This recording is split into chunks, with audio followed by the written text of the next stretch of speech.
الحمد لله الحمد لله الذي جعلنا لنا من ديننا ما فيه عبرة لأولي الألباب. أشهد أن لا إله إلا الله وحده لا شريك له المالك الوهاب، وأشهد أن محمدا عبده ورسوله الناطق بالحق وفضل الخطاب. اللهم صل وسلم على سيدنا محمد وعلى آله وأصحابه الأخيار صلاة وسلاما دائمين متلازمين وسلم تسليما كثيرا. أما بعد، أوصيكم وإياي بتقوى الله faqad faza man ittaqa wa ghaba man tagha. Hadirin jamaah Jumat rahimakumullah, dalam menjalani kehidupan yang singkat ini, marilah kita selalu berusaha menjernihkan batin, meningkatkan tafakur tentang tujuan hidup yang hakiki, yakni lebih meningkatkan ketakwaan dan pengabdian kepada Allah, baik dalam bentuk kesalehan, ritual maupun sosial. Dengan cara inilah manusia dapat mengatasi kehidupan ini dengan nilai-nilai yang semestinya, serta mendapatkan arti hidup yang sesungguhnya. Kita senantiasa berusaha untuk menjalani misi kehidupan yang sesungguhnya tanpa mengenal lelah, yaitu dengan nilai-nilai ketakwaan kepada Allah Subhanahu wa taala. Ma'asyiral muslimin sidang Jumat rahimakumullah. Adapun judul khutbah yang insyaallah yang akan saya ketengahkan pada siang hari Jumat yang berbahagia ini adalah keberuntungan dalam kesabaran. Di dalam mengarungi samudera hidup dan kehidupan ini, kita sering menjumpai bermacam-macam problem, suka, duka, bahagia dan derita. Lega hati dan kecewa itu silih datang berganti, sehat dan sakit, senyum dan air mata datang dan pergi silih berganti. Semua itu menuntut kekuatan mental yang kokoh, sebab tanpa kekuatan itu kita akan terombang-ambingkan oleh tipu daya syaitan. Sebagai orang mukmin, hendaknya selalu berusaha untuk dapat menjadi orang yang sabar dalam menghadapi terpaan gelombang kehidupan ini. Baik sabar dalam menjalankan perintah-perintah Allah dan menjauhi larangan-larangannya, atau sabar dalam menerima dan menghadapi segala bentuk musibah yang menimpa diri kita semua. Perputaran roda kehidupan ini di dunia ini memang penuh dinamika, dan Allah menciptakan dengan berpasang-pasangan. Ada siang, ada malam, ada pahit, ada manis, ada panas dan ada dingin, ada susah dan juga ada senang. Ada sukar, ada mudah, ada baik dan ada buruknya, dan ada sehat dan juga ada sakit, ada kehidupan dan ada pula kematian. Dan masih banyak lagi pasangan-pasangan yang lain, sehingga seseorang tak selamanya akan merasa senang, dan tidak bisa jadi besok dia sudah pula merasa susah. Saat ini senang, besok merasa susah, begitu pula sebaliknya. Yang saat ini terasa mudah, mungkin besok atau lusa akan berubah menjadi sulit. Memang begitulah dinamika perjalanan hidup di dunia ini, penuh dengan keanehan dan keunikan. Akan tetapi hakikat semua itu sebenarnya adalah sama. Dalam arti semua itu merupakan cobaan dari Allah untuk menguji manusia dan hamba-hambanya. Dan semua ujian yang diberikan Allah kepada hamba-hambanya itu tidak mungkin dapat kita elakkan. Siapa yang dapat menjawab dan mengatasi semua ujian itu dengan penuh kesabaran, keulitan dan ketawakalan dengan prestasi kesolehan dan ketakwaan kepadanya, dialah yang mendapat predikat yang terbaik di sisi Allah Subhanahu wa taala. Hadirin jamaah Jumat rahimakumullah. Lalu apa dan bagaimana sesungguhnya sabar itu? Banyak pengertian tentang sabar yang dikemukakan oleh para ulama kita. Di antaranya ialah menahan diri dan membawanya kepada yang ditentukan syarak dan akal, serta menghindarinya dari apa yang dibenci oleh keduanya.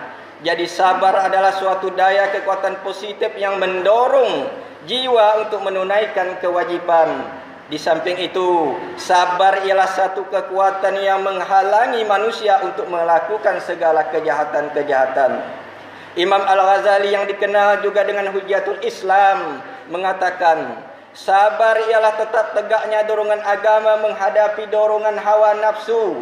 Dorongan agama ialah hidayah Allah kepada manusia untuk mengenalnya dan mengenal Rasulnya, serta mengetahui dan mengamalkan ajaran-ajarannya. Sedangkan dorongan hawa nafsu adalah untuk tuturan syahwat dan kehendak yang diingin dilaksanakan oleh syahwat itu sendiri.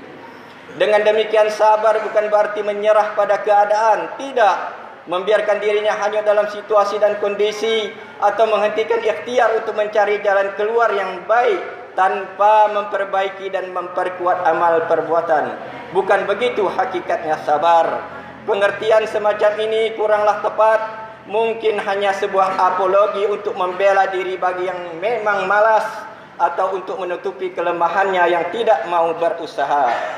Hadirin jamaah Jumat yang dirahmati Allah, kebaktian dan pengabdian kepada Allah di saat melaksanakan perintah-perintahnya dan menjauhi meninggalkan larangan-larangannya, dan di waktu menerima cobaan darinya, hendaklah kita lalui dengan penuh kesabaran. Kita tunjukkan keikhlasan hati kita ini karena Allah semata-mata. Di dalam hal ini Allah Subhanahu wa taala telah berfirman, A'udzubillahi minasyaitonirrajim, wasbir nafsaka ma'al ladzina yad'una rabbahum bil ghadati wal 'ashyi yuriduna wajhah.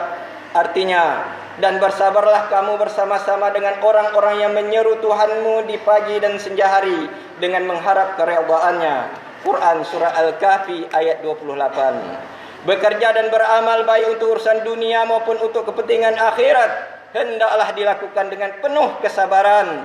Begitu pula ketika menerima musibah dan ujian dari Allah Subhanahu wa taala. Sebab berbuat kesabaran dalam segala situasi dan kondisi itu telah dijanjikan oleh Allah Subhanahu wa taala dengan kebahagiaan dan kemenangan. Allah Subhanahu wa taala berfirman sebagaimana tersebut dalam surah Ali Imran ayat berikut ini. Ya ayyuhalladzina amanu sabiru wasabiru warabitu wattaqullaha la'allakum tuflihun. Hai orang-orang yang beriman, bersabarlah kamu dan kuatkanlah kesabaranmu, dan tetaplah bersiap siaga dan bertakwalah kepada Allah supaya kamu beruntung. Quran Surah Ali Imran ayat 200. Dalam ayat lain dijelaskan juga sebagai berikut, wasta'inu bis sabri was salat wa innaha lakabiratun ila 'alal khashiin. Jadikanlah sabar dan salat sebagai penolongmu, dan sesungguhnya yang demikian itu sungguh berat kecuali orang-orang yang khusyuk. Quran Surah Al-Baqarah ayat 45. Dari ayat-ayat di atas dapat diperoleh suatu pelajaran bahwa untuk mencapai kebahagiaan dunia dan akhirat hendaknya kita memohon pertolongan kepada Allah Subhanahu wa taala dengan sabar dan berusaha sekuat tenaga, serta melaksanakan amal ibadahnya seperti melaksanakan salat dengan benar. Sebab sabar tanpa ibadah atau tanpa salat itu tidak akan punya arti sama sekali. Sedang ibadah tanpa sabar tak akan berbekas sama sekali juga.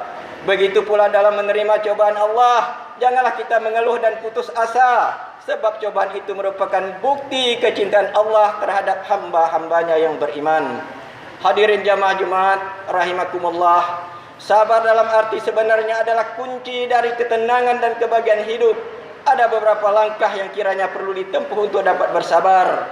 Pertama, di dalam menjalankan ujian apapun dalam hidup ini, emosi harus tetap terkendali dan keteguhan hati harus diperkokoh. Kedua, menyadari sepenuhnya hati bahwa semua cobaan yang telah terjadi merupakan kehendak dan kebijaksanaan Allah, dan tanpa berkeluh kesah meyakini sepenuhnya firman Allah Subhanahu wa taala, wa basirus sabirin allazi iza asabathu musibatun qalu inna lillahi wa inna ilaihi raji'un. Dan berilah berita gembira kepada orang-orang yang sabar, yaitu orang-orang yang ketika ditimpa musibah mereka berucap, sesungguhnya kita adalah milik Allah dan hanya kepadanya kita akan kembali. Quran Surah Al-Baqarah ayat 155 hingga 156. Ketiga, melakukan perenungan dan introspeksi diri. Apakah bencana atau musibah yang menimpa itu akibat dari ulah perbuatannya sendiri, atau mungkin karena kelalaian, kezaliman dan kesalahan-kesalahan yang lain, atau turunnya musibah itu merupakan peringatan dari Allah Subhanahu wa taala agar tidak berlarut-larut dalam melakukan kesalahan dan dosa, sehingga segera berbenah diri, bangkit dari kesalahan, memperbaiki